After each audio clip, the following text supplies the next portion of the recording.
এভাবেই রাজশাহী বিশ্ববিদ্যালয় কেন্দ্রীয় গ্রন্থাগারের রিডিং রুমের ভেতরে ঢুকে সবার সামনে বেশ কয়েকজন শিক্ষার্থীকে পেটান বিশ্ববিদ্যালয়ের কেন্দ্রীয় ছাত্র সংসদ, রাকসু জিএস, সালাউদ্দিন আম্মার ও ছাত্র শিবিরের নেতারা। অনেকক্ষণ ধরে তাদের ওপর হামলা চলে বলে অভিযোগ উঠেছে।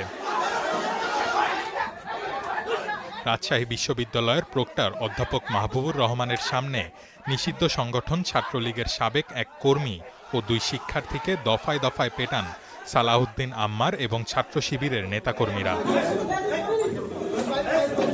পরিস্থিতি নিয়ন্ত্রণে ক্যাম্পাসে অতিরিক্ত পুলিশ মোতায়েন করা হয়েছে। 27 জুলাই বিকেলে প্রক্টর অফিস ও কেন্দ্রীয় গ্রন্থাগারের ভেতরে এই মারধরের ঘটনা ঘটে। ঘটনার সূত্রপাত দুপুরের প্রক্টর অফিসের বৈঠক থেকে। প্রক্টর অধ্যাপক মাহবুবুর রহমানের উপস্থিতিতে বৈঠক চলছিল। সেখানে উপস্থিত আনাস নামের এক শিক্ষার্থীর বিরুদ্ধে নিষিদ্ধ ছাত্রলীগের সঙ্গে জড়িত থাকার অভিযোগ তোলেন রাকসু নেতারা। পরবর্তীতে প্রক্টর অফিসেই তাকে মারধর করেন রাকসু নেতারা।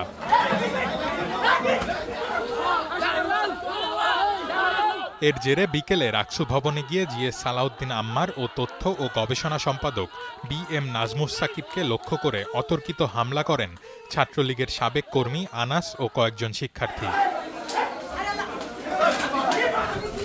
পরে তারা পালিয়ে গ্রন্থাগারের রিডিং রুমে আশ্রয় নেন। প্রক্টরের উপস্থিতিতেই সালাউদ্দিন আম্মার সহ কয়েকজন রাকসু ও শিবির নেতা সেখানে ঢুকে তাদেরকে বেদম পেটায়। এ ঘটনায় গুরুতর আহত এক শিক্ষার্থীকে হাসপাতালে নেওয়ার সময়ও গ্রন্থাগারের গেটের সামনে হামলা করে আম্মার ও তার সহযোগীরা। পরে প্রক্টোরিয়াল বডি, শিক্ষক, পুলিশ ও শিক্ষার্থীদের সহায়তায় আহত শিক্ষার্থীকে হাসপাতালে পাঠানো হয়। ঘটনার পর রাকসু ও শিবিরের নেতাকর্মীরা প্রশাসন ভবনে অবস্থান নিয়ে বিক্ষোভ করেন। এই ঘটনার পর রাকসু জিএস সালাউদ্দিন আম্মার দাবি করেন, প্রক্টরের সঙ্গে উচ্চবাচ্য করা সত্ত্বেও নিষিদ্ধ সংগঠন ছাত্রলীগের ওই কর্মীকে পুলিশে সোপর্দ করে আবার ছেড়ে দেওয়া হয়েছিল। ছাত্রলীগের সংশ্লিষ্ট গতকাল স্যারের সাথে উচ্চবাচ্য করছে, যেটা এই ছেলেটাকে বললাম স্যার পুলিশে দেন, তার পুলিশে না দিয়ে তাকে বললাম পুলিশে দিচ্ছি। পুলিশ নিয়ে গেল, নিয়ে ইয়াতে ছেড়ে দিল, জজ চত্বরের সামনে ছেড়ে দিল। সেই ছেলেটা আমি গিয়ে বসছি মাত্র, গিয়ে আমার উপর গিয়ে হামলা করছে। এটা দায় আমি মূলত কাকে দিই?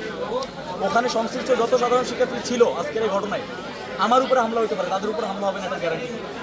এখানে আসার পরে প্রক্টর স্যার তাদের ভিতরে ঢুকে গেটে তালা লাগাই দিল। এটা জানার কথা যে এখানে রিডিং রুম, এখানে পরিবেশ নষ্ট হবে।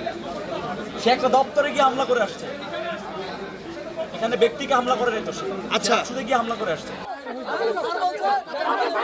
হামলার পর থেকে রাকসু ও শিবিরের নেতাকর্মীরা বিশ্ববিদ্যালয় প্রশাসন ভবনে অবস্থান নিয়ে বিক্ষোভ করেন। ক্যাম্পাসের আইন শৃঙ্খলা পরিস্থিতি নিয়ন্ত্রণে রাখতে বর্তমানে অতিরিক্ত পুলিশ মোতায়েন করা হয়েছে।